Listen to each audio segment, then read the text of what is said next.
Hello there everyone, welcome back to the channel. It's Amiibo here. Today we are doing my top 30 favorite Nintendo Switch games. Let's get into it. Alright, so yeah, I woke up this morning and I was like, man, you know what? I just want to talk about some awesome games. I just want to talk about my favorite Nintendo Switch games, and it kind of got me thinking, okay, well, if I were to actually make a list, what would that list include and in what order would they be? And now, take these placings maybe with a little bit of a grain of salt, depending on the day, depending on what I wake up feeling that morning. One game might move here, one game might move there, but in general, these are my top 30 favorite Nintendo Switch games. Now, a couple of ground rules here. First up, I am not including games that I had played before on other platforms, so like recently this year I played through Final Fantasy IX for the first time.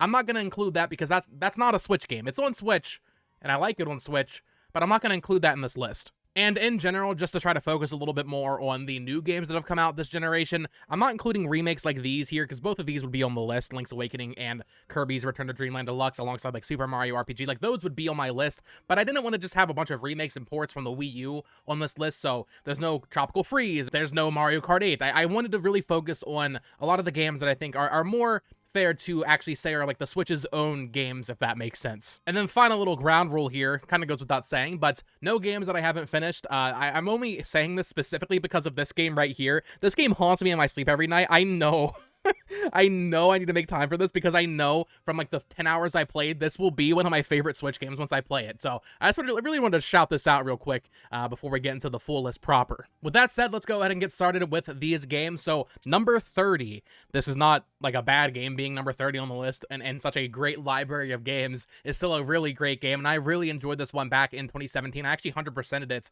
all the way. Some of those expert missions were really tough, but Mario plus Rabbids Kingdom Battle, when this was announced back in 2017 and released very shortly after, and of course it was rumored for months before that, I was very skeptical of a Mario plus Rabbids tactics game, but Ubisoft did a really good job with this. Now, you might be thinking like, okay, well, why isn't Sparks of Hope on here? I think most people would consider that a better game. I've not finished Sparks of Hope. From what I played of it, I did like it. However, I think like the time and place for a lot of these games is important to me as well. And the time and place when Mario plus Rabbids came out in 2017, like it just really hit in that specific time frame. So great music, great gameplay. I honestly love the interactions between the Mario characters and the Rabbids. I think this is a lot of fun, and since it's published by Ubisoft, you can get it for very cheap. I mean, this game goes on sale for like $10 very often. So if you want like a kind of maybe entry point tactical RPG, this is a great place to start. Next up on the list is a game that I think is way underrated, Yoshi's Crafted World. This game, I see get a lot of hate on the internet, and I've always wondered why, because I think it is a really solid game.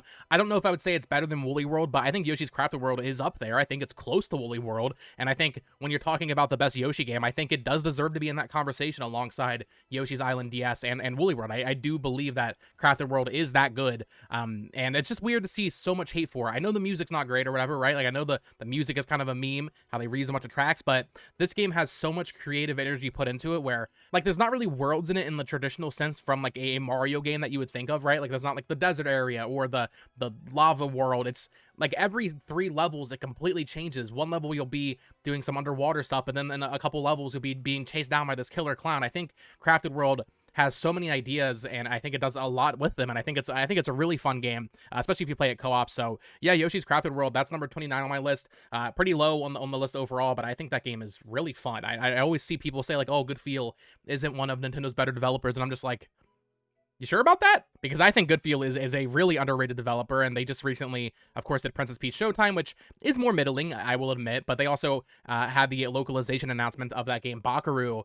Spike Chunsoft is bringing it over to America, which I'm super excited about. So yeah, Good Feel, definitely a developer I really like following and playing all of their games, so they really haven't had a miss, in my opinion. At worst, they've made like a 7 out of 10. Wasn't sure which one I wanted to include here, but Mario Party Superstars. Now, you might be thinking to yourself, well, obviously, this is the better one. The Super Mario Party is worse in this game. I agree. However, I think Super Mario Party, similar to Yoshi's Crafted World, actually, Super Mario Party is really good. I just think Mario Party Superstars is a little bit better, and I have played more of it, so I decided to include it on the list. Mario Party is a series I didn't really play that much growing up. I had Mario Party 8 on the Wii, and I played that with my family and friends and all that, but it wasn't really until this Switch generation where they added online play, and, I really started getting more into Mario Party and putting, dozens and dozens of hours into it. So to have Mario Party Superstars on Switch, which is, the return to form that we were all wanting from Mario Party, right? Or at least maybe not me because I wasn't playing Mario Party 9 or 10, but like it's the return to form for Mario Party that a lot of people wanted. It's all the classic mini games and some of the boards that people love with online play added. I think this was a great step in the right direction. I think Super Mario Party as well was a great step in the right direction, and I'm really excited for Super Mario Party Jamboree to see a fully realized take on what people want from Mario Party, but just new, like not old stuff. I'm excited to see what IndieCube does with that game in October this year. Next up, one of the few third-party games in the stack. I know I feel bad not including more indies and third-party games in this stack. I think that might be a separate video entirely, but Nintendo's output this generation has just been so freaking good that it was hard to really include that many third-party games, especially when realistically I play most third-party games on PlayStation, to be real with you. But I wanted to include this one here, although I'm cheating a little bit here. The Blaster Master Zero trilogy from Inti Creates. Inti Creates is a developer I was familiar with before the Switch came out, right? Like I played Azure Striker Gunvolt on the 3DS, but I wasn't really familiar with their history of being, the Mega Man Zero developer on Game Boy Advance, and then leading into, I believe they made Mega Man 9 and 11 as well. But then with Azure Striker Gunvolt, they kind of got on my radar. And then with the launch of the Switch, Blaster Master Zero, I believe, was either a launch title or a very near launch title for the system. I love the series. Blaster Master, of course, is a very historic franchise dating back to the NES, but these revival games from Inti Creates are a lot of fun. I like the characters. I like the music, the world. Getting into the little like ship, it's called the Sophia 3, is a lot of fun, and having like these top-down 2D sections as well. Very cool games. I wanted to include some indie stuff on here, so that's the indie pick for this video. Like I said, I might do a separate video if this video does really well and you want to see like more just indie picks or like hidden gems, that kind of thing. Let me know in the comments down below. But these games are very, very good. Next up is another one that might be a little controversial, but Mario Tennis Aces. I really like this game. I understand the annoying content rollout is annoying, how they kind of release an unfinished game, but as far as Mario sports games in the modern era go, I think Mario Tennis Aces was the most content complete at launch. I had a lot of fun with it, playing with friends, doing the story mode. I think it was the least... I feel like this is definitely the best game Camelot has made in the past decade. Like, I don't even really think that's honestly up for debate. I think Mario Tennis Aces is a very good game. I'm not sure if it is better than, like, Power Tennis on the GameCube, right? But Mario Tennis Aces is a really nice step in the right direction for what a Mario sports game should be, in my opinion. I know some people might disagree with that, but taking the content rollout away from the equation, Mario Tennis Aces is just a lot of fun. The mechanics in this game are a lot of fun. So I really hope that with the Switch 2 Mario Tennis game, whatever that ends up being, hopefully they don't have the stupid free content rollout, and hopefully they can just really pack this thing full of content. Like, just put as much content as possible in a Mario Tennis game, and maybe have some DLC, right? You want to have people coming back and, coming back to the game because there's new content, but maybe don't do it quite so aggressively as they did with these Mario sports games on Switch. But yeah, Mario Tennis Aces is a game I haven't played too much since it came out. I played it, for the first month or two, and I've revisited it a few times since it released. But it's one of those games that I do think about quite often. I'm like, man, I kind of want to go back and play more Mario Tennis Aces. But I mean, it's 6 years old now. I'm not sure if the servers are even still active. Like, I'm not sure how many people are really playing Mario Tennis Aces online. But the tournament mode was cool. Yeah, I really like Mario Tennis Aces, which is something I never really thought I would say. Like, I was making this list and I was like, wow, I think Mario Tennis Aces would be on this list. It's just something I would have never really thought. But yeah, Mario Tennis Aces is a fantastic game in my opinion, even looking past its pretty obvious flaws. Speaking of games with obvious flaws, released in 2017, one of the few new IPs from Nintendo this generation, ARMS. I'm an ARMS defender. I love ARMS. I did not play it too much when it came out, which might be part of the reason I really do love it. I played it when it came out, of course, a little bit, but it wasn't until around the time that the final content update came out, which I think was, December 2017.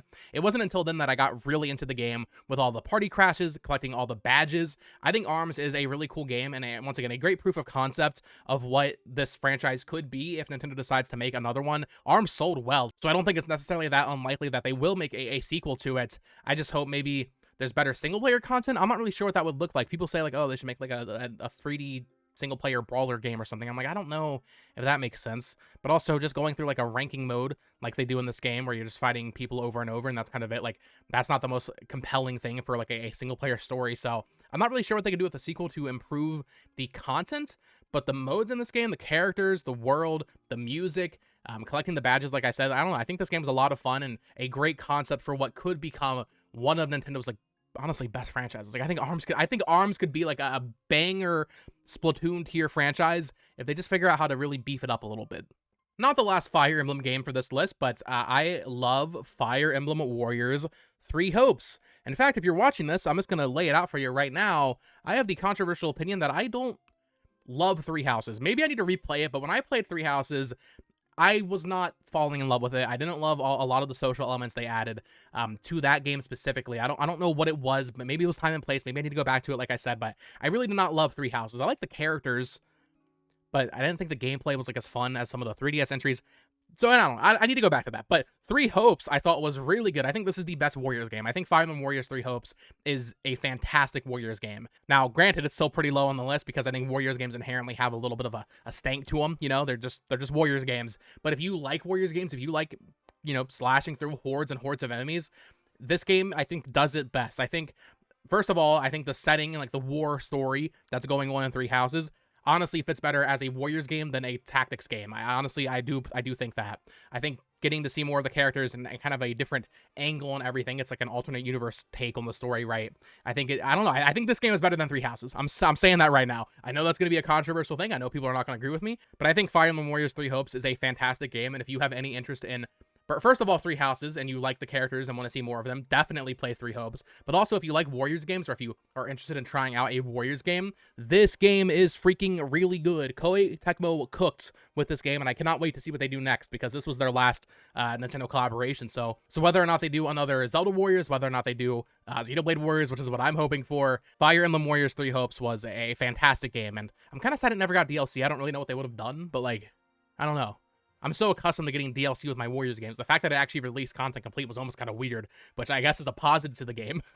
Another indie game pick here. So this is one I obsessed with actually around the same time that Three Houses came out. So maybe there's a connection there, right? Maybe I didn't like Three Houses that much because I was so obsessed with this game. But this is an RTS called Kingdom Two Crowns. This is Kingdom Majestic here, which includes Kingdom Two Crowns as well as Kingdom New Lands. Although I also have Kingdom New Lands here. This is a pretty simple RTS where you're either going left or right on the screen, kind of just forming this land and making the foundations of a new kingdom, and you have to pay people like living in the woods to become your soldiers or your archers, your whatever it is, your defense basically. And then at night, these monsters called the Greed, who only want your crown, come out from these portals and they attack you from either side. And it's just a really fun RTS, very casual, very soothing game to play. You know, during the day, just kind of walking around on your horse and just kind of taking in the scenery. This game has very beautiful pixel arts, but then at night it kind of gets a little bit more hectic and you're trying to defend everything. So yeah, Kingdom Two Crowns is a game that I love. I introduced it to my girlfriend Olivia, and she has been obsessed with it for like the past 2 years as well. It's a fantastic RTS. As someone who doesn't play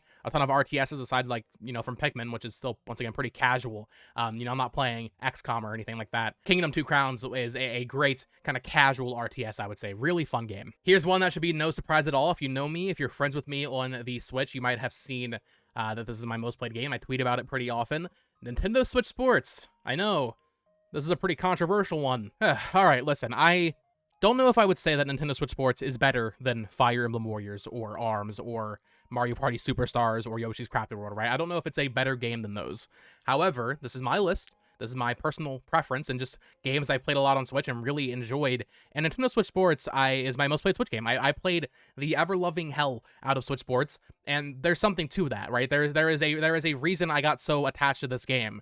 Initially, I was playing it, and I was like, okay, this is more Wii Sports, and it's pretty fun. I'm not against the sports mates, and honestly, I kind of like that this game has its own identity aside from being just Wii me's. Like, I know that's one of the main reasons people don't like it, but I actually do prefer sports mates. I will be honest, as someone who grew up with Wii Sports and Wii Sports Resort, I think the sports mates were the right choice and a good choice for this game. But, you know, I was playing and I was like, okay, this is just a fine successor to Wii Sports. But then they started doing these weekly cosmetic rollouts. The game launched completely unfinished. There was no golf. They obviously just added basketball, you know, 2 years after release. So the game released very unfinished. But as they kept adding these new cosmetics week after week, I just kept coming back to get them. And eventually it got to the point where, you know, I was a year in, 200 hours played, and I was like, wow, this is...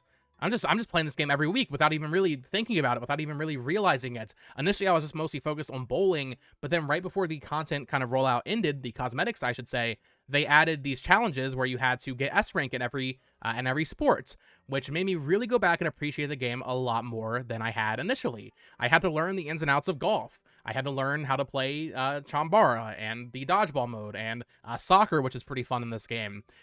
This is not one of the best Nintendo Switch games, but it is one of my favorite Nintendo Switch games because of my experience playing it over the course of an entire, you know, year and a half, 2 years. I understand the criticisms. I get it, but I really like Switch Sports, and frankly, even if you really do look at those criticisms that it has, like, okay, it launched unfinished, okay, maybe you don't like the kind of sterile aesthetic it has, okay, I understand that.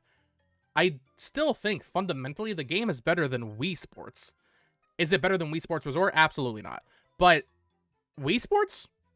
Like tennis and Switch Sports versus Wii Sports? Yeah, absolutely. This is a better game than Wii Sports. I don't even really think that should be an argument. With that said, how about another dark horse pick? Wow, I really like a lot of the games people don't like, huh? On Switch. That's interesting.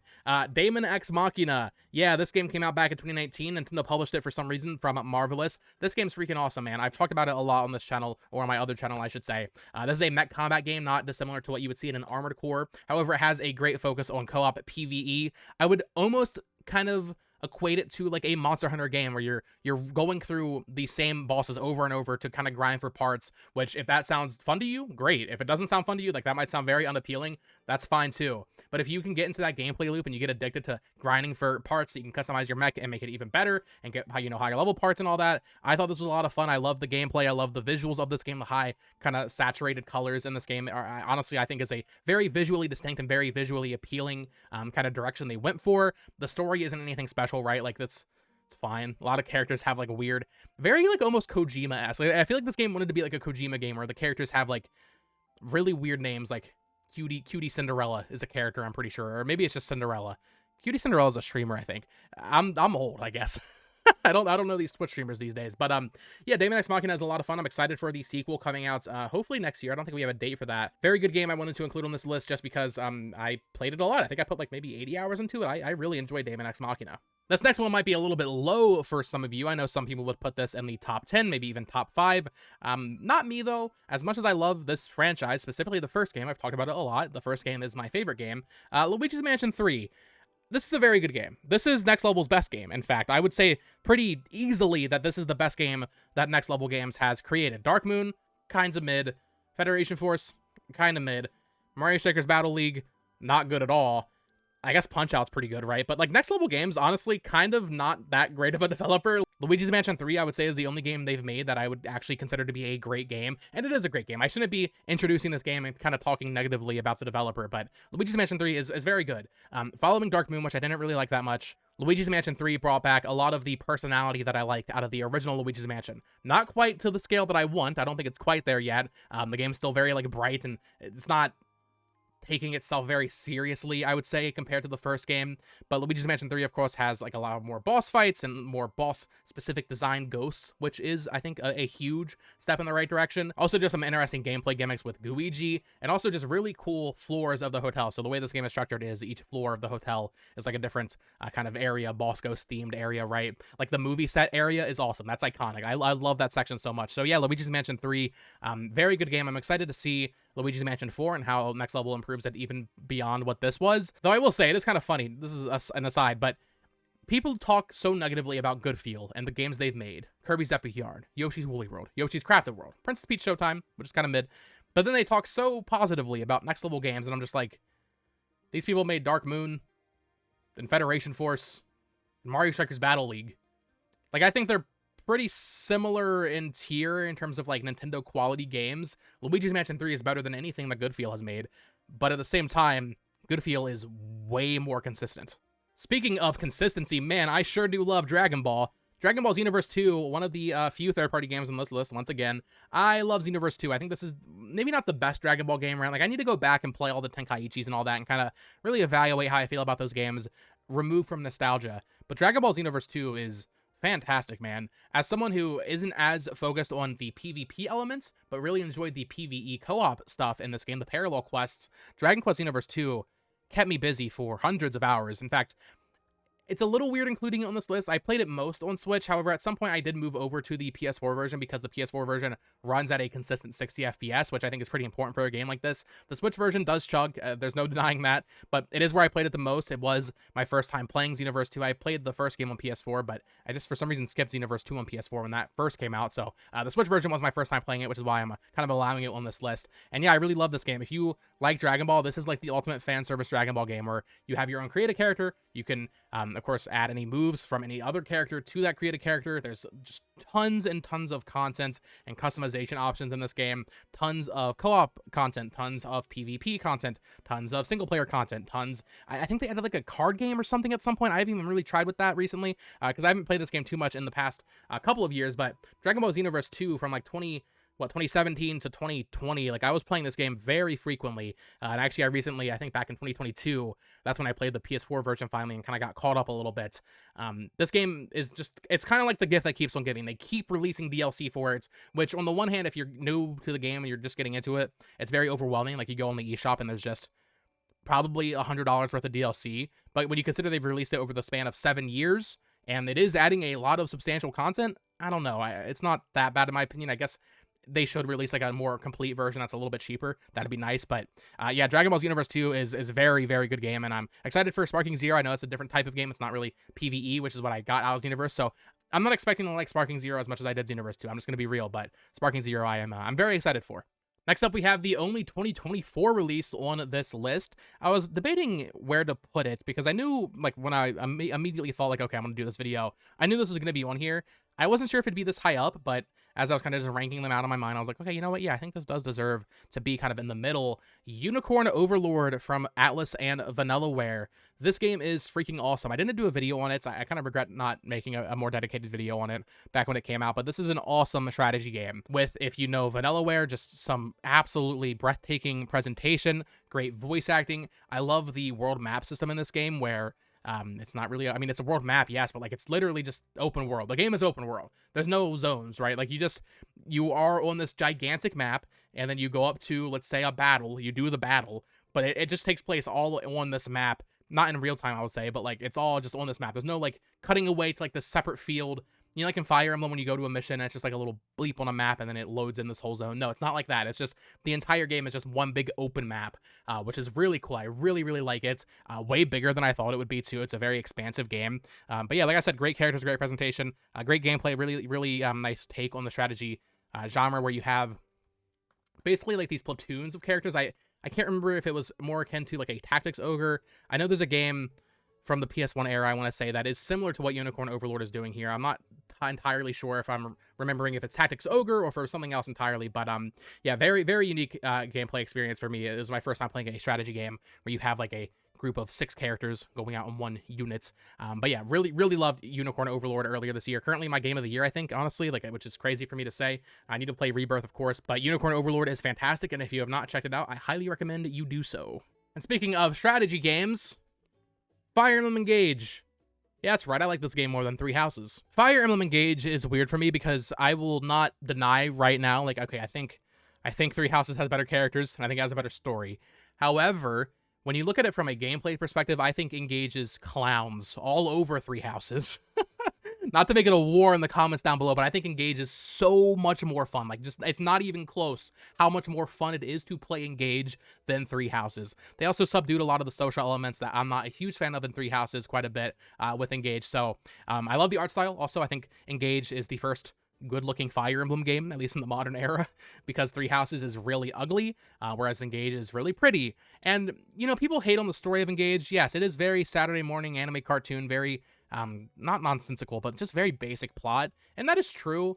But I don't know, for what it was, I did enjoy the plot and I did enjoy the characters, but it really is that gameplay for me that I think wins this game over Three Houses in my heart, and also just the presentation in general. I think the presentation here is very nice. So yes, Fire Emblem Engage is number 14 on my list, but number 13 on my list is Bayonetta 3 from Platinum Games. This is one of those games where I see it get a lot of hate, and I don't really know why. Like, whenever people try to, you know, say Bayonetta 3 is worse than Bayonetta 1 or 2, I'm just seeing these excuses of like, oh, they didn't focus, it's too unfocused, or oh, there's performance issues. And I'm just like, okay, I didn't really have any performance issues when I played this game, because if you remember on my other channel, I actually got a copy early through eBay, and I didn't really have any performance issues, at least none that I would consider to be, you know, game breaking anyway, or like game hindering, experience ruining.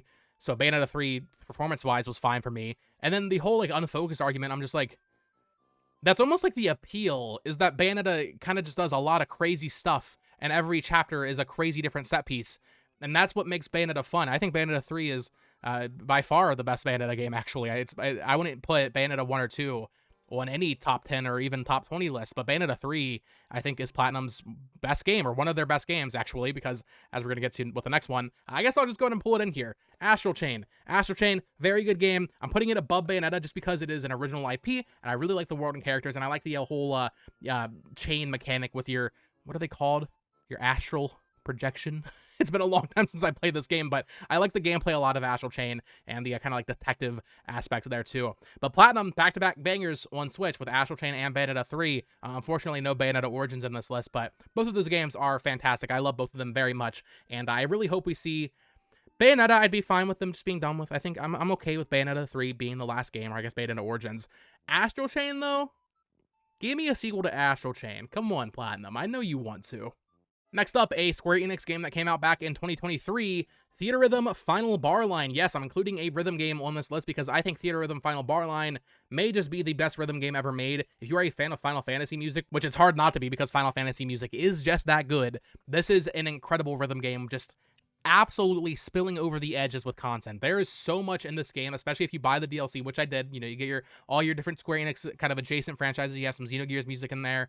You have, of course, the more modern Final Fantasy stuff in the DLC, like Final Fantasy 16. But Theatrhythm Final Bar Line is just the ultimate Final Fantasy rhythm game experience, and I wanted to include it on this list because I love this game. I really, really do. I played the original on 3DS, never played Current Call, but even back then, before I really played that many Final Fantasy games, I really liked it. I really just like the gameplay in this for a rhythm-based Final Fantasy game, and I have to attribute Theatrhythm Final Bar Line with my current Final Fantasy obsession. I've always been a Final Fantasy fan, but it's not been until recently that I've really kind of gotten more into a lot of these games where, you know, earlier this year I finally played 16, which I mean, that's a new game, but also 9 as well. Also 14. 14, I got into 14 specifically because I was playing Theatrhythm Final Bar Line, and I was like, man, I'm playing this through the you know, the opening area, the like first field you go into. I was playing through that soundtrack in Final Bar Line, and I was like, wow, I should just go ahead and play Final Fantasy 14, and I installed it like a week later, and then here we are 300 hours later. So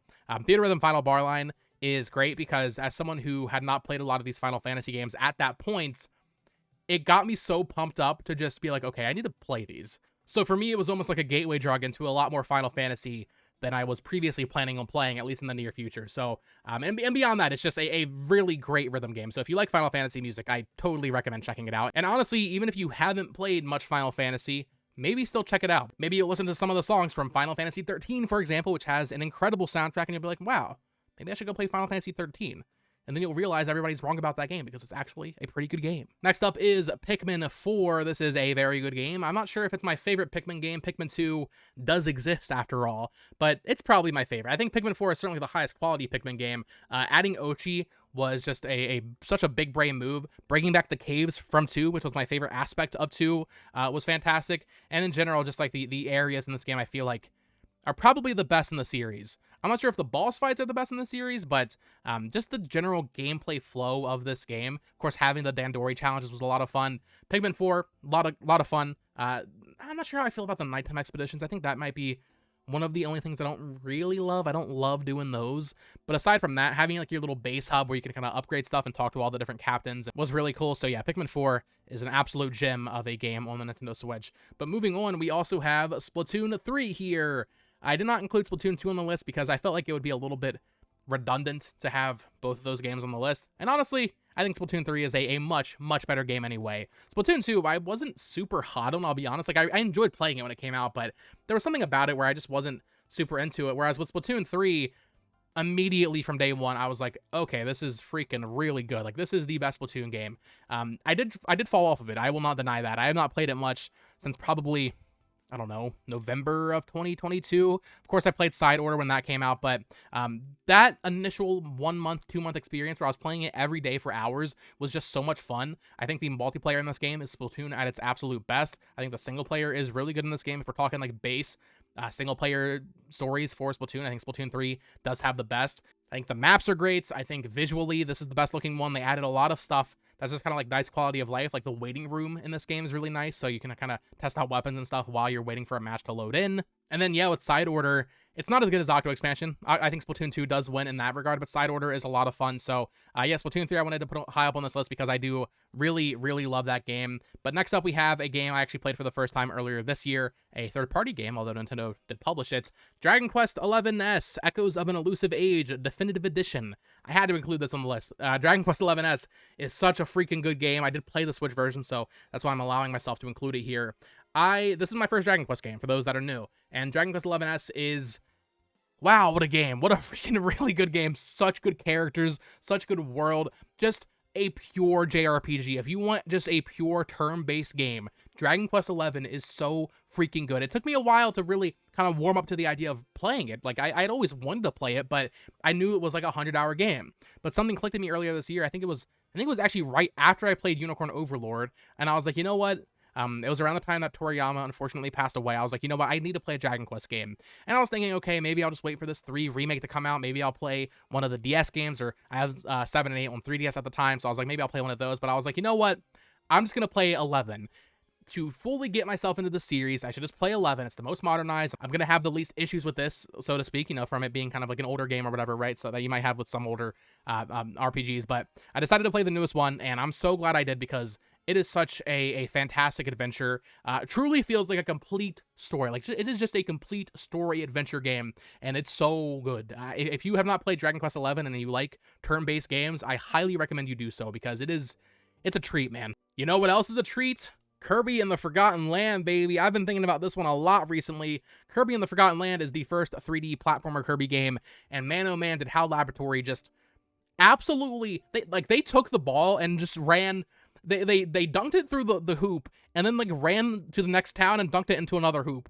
Like, they just freaking slam dunk after slam dunk with this game. I cannot believe how good Forgotten Land is, with it being their first 3D platformer. This, I would compare this, I would equate this to a similar quality to like a Mario Odyssey. I think that is how good Forgotten Land is. If you like 3D Mario platformers, you owe it to yourself to play Forgotten Land. I was a little skeptical. I was like, you know, it looks really good when it was announced, but I was skeptical that they would be able to do so well with their first 3D Kirby platformer, but man, they completely knocked it out of the park. Such a great game, such fun abilities with the mouthful mode, as well as your regular copy abilities. You have the whole upgrade system, which is a lot of fun. You have some nice post-game content. You have a really fun co-op with Waddle Dee. Me and my girlfriend played through this entire game to 100% completion together.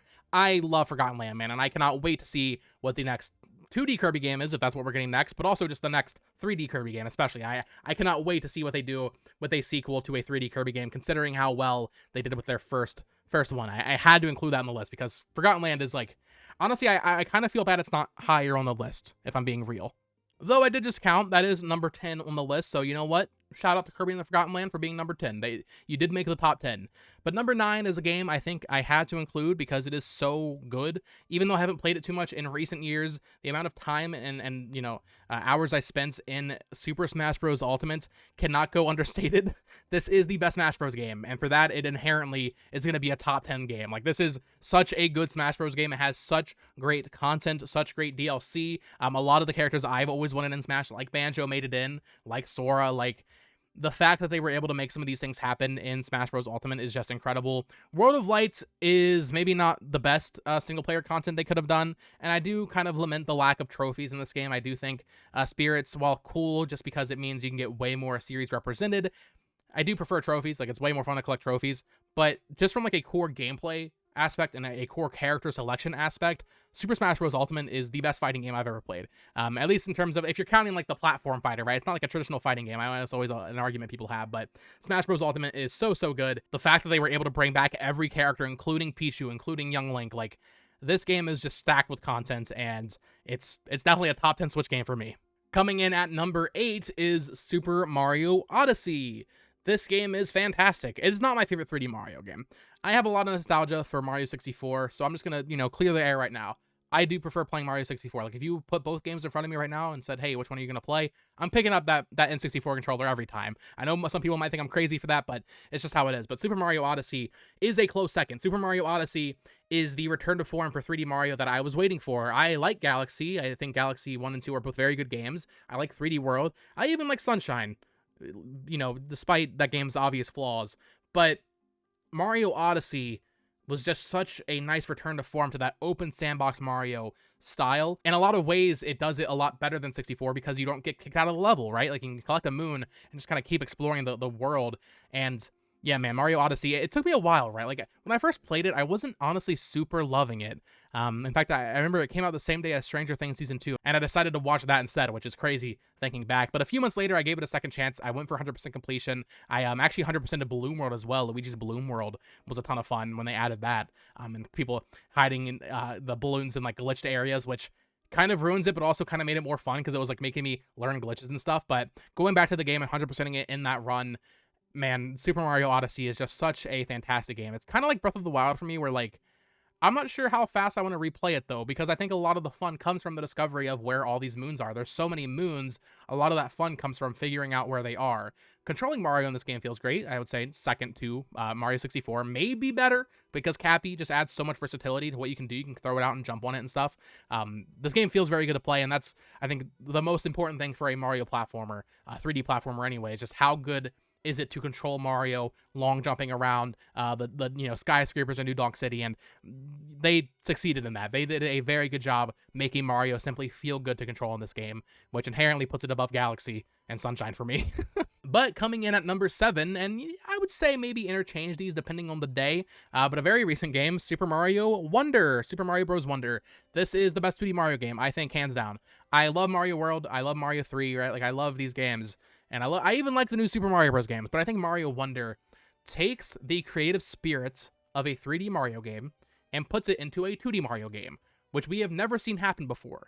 And they absolutely cooked. I think this game has so many great ideas in it, so many great level themes, so many great music tracks in this game. Just a lot of fun. I also like the addition of, like, the more, like, puzzle-oriented levels. I think they kind of took a note from some of the popular levels from Mario Maker, where there are some levels where you kind of just have to find, like, secret entrances and stuff and find keys and coins and stuff, which is really cool. But also, more than anything, part of the reason I love this game so much and the experience of playing it back when it came out was the multiplayer, which is something I never thought I would say in regards to a 2D Mario game. But the multiplayer in this game was so good. It is ingenious, in my opinion. I really hope that in the future, Nintendo uses this similar ghosting multiplayer kind of design in their future projects, because it works so well. It's not intrusive, and if you want to turn it off completely, you can, but the fact that you can always have other people that are playing the level as you, the same level as you, in real time as ghosts kind of in the background, and kind of use their little standees as checkpoints and little revive things. They can revive you if you die. It just added such a nice sense of community in a game that otherwise would never have a sense of community. And for that, I just had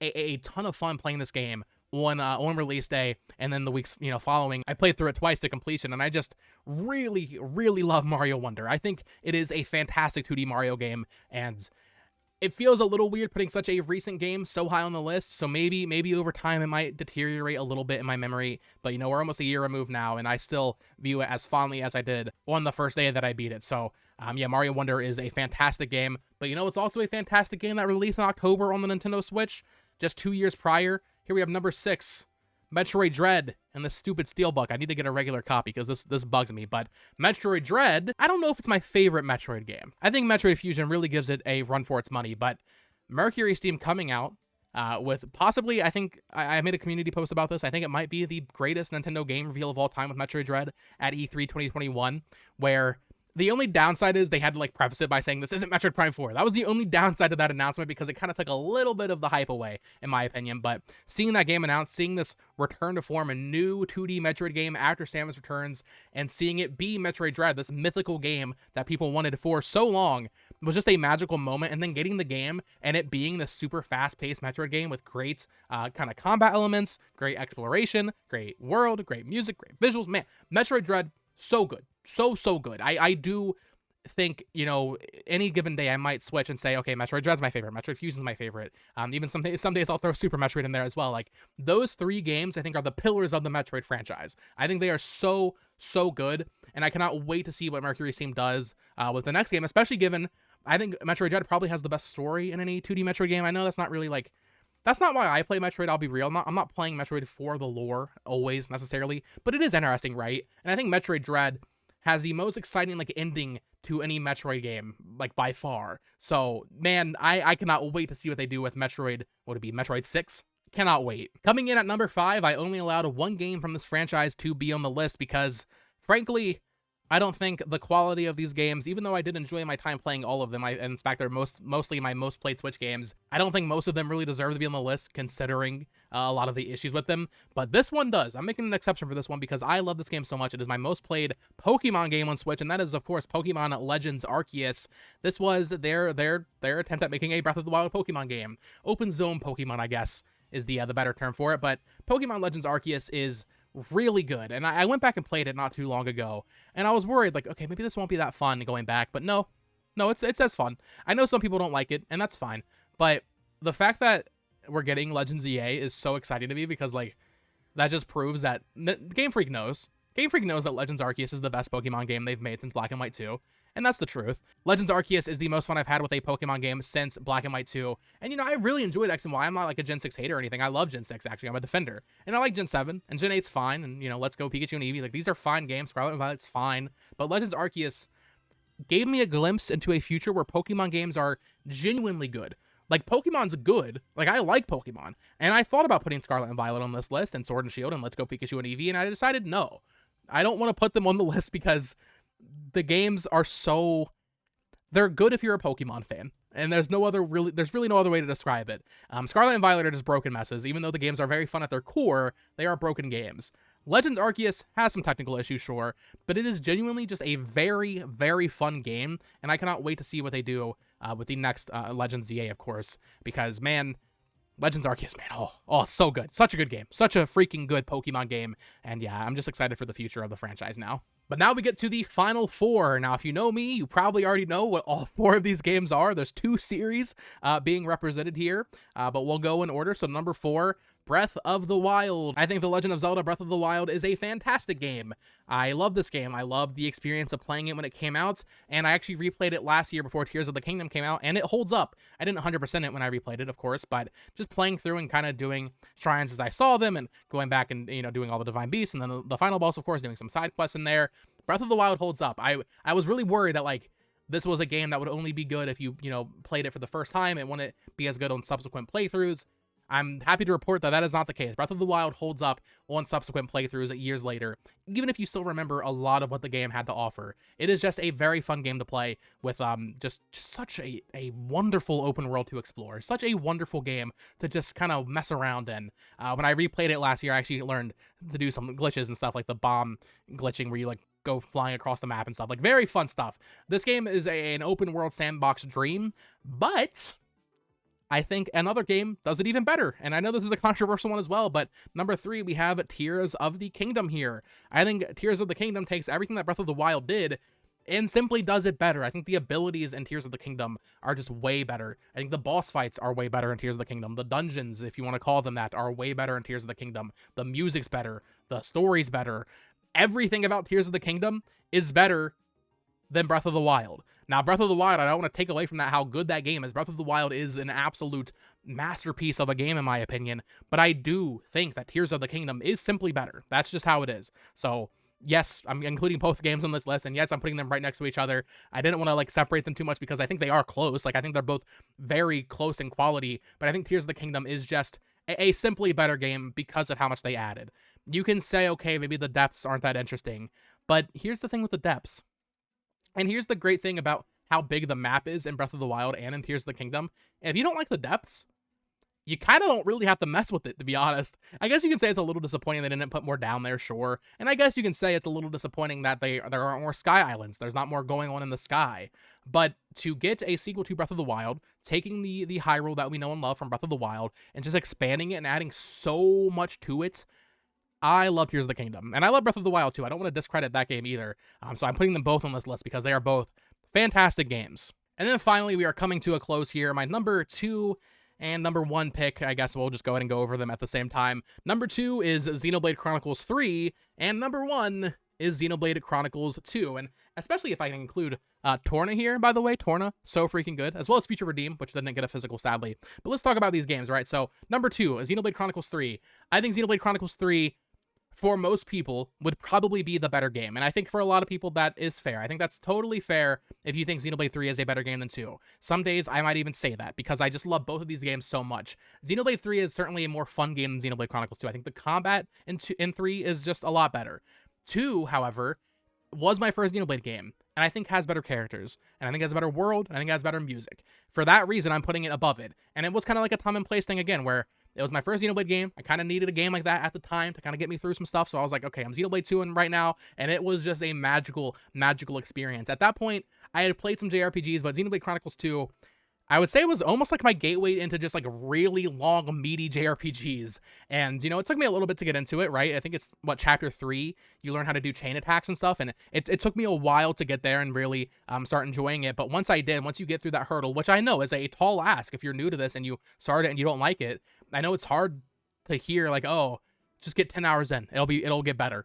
I know that sucks to hear, but for Xenoblade 2, I mean, I was enjoying it throughout, but like I wasn't like super invested just yet.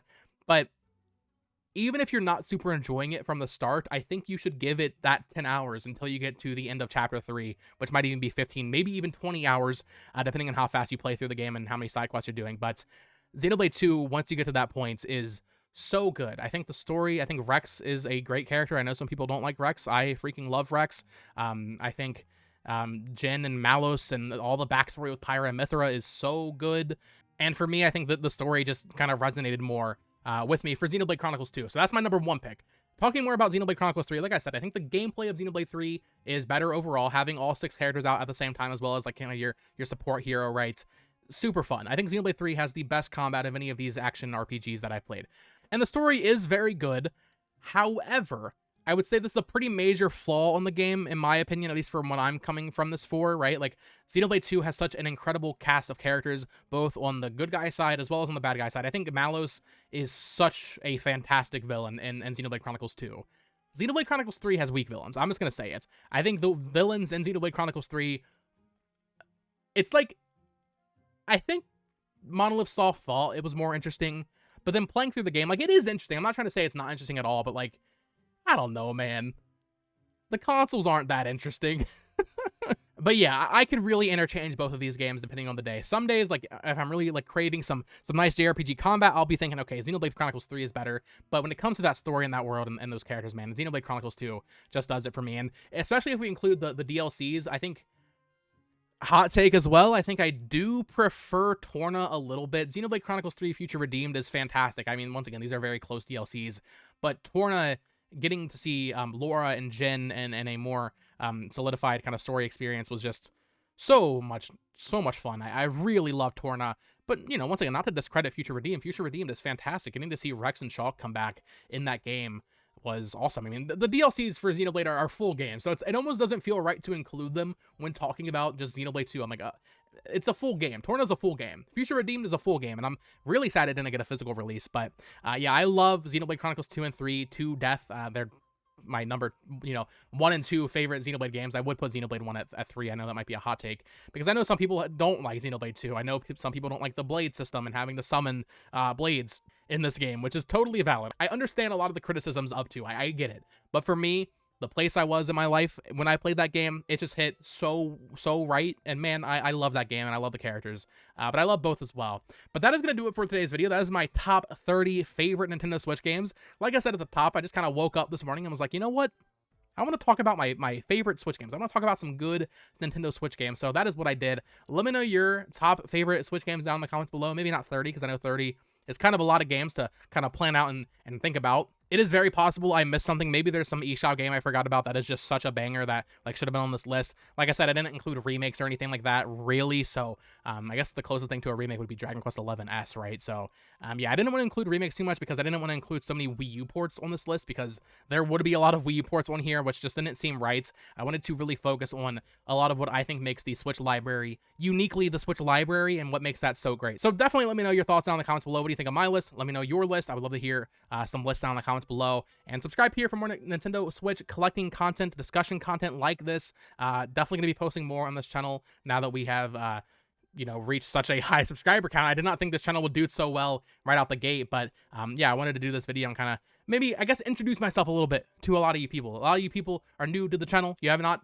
watch me on the other channel maybe, this is a great way to kind of get to know me and just kind of learn more about my interests as a gamer, if that makes sense. But yeah, let me know your thoughts down in the comments below. I'm definitely rambling at this point. Subscribe here, subscribe to the other channel at BoTalksGames, follow me on Twitter at BoTalksGames, and until next time, folks, peace.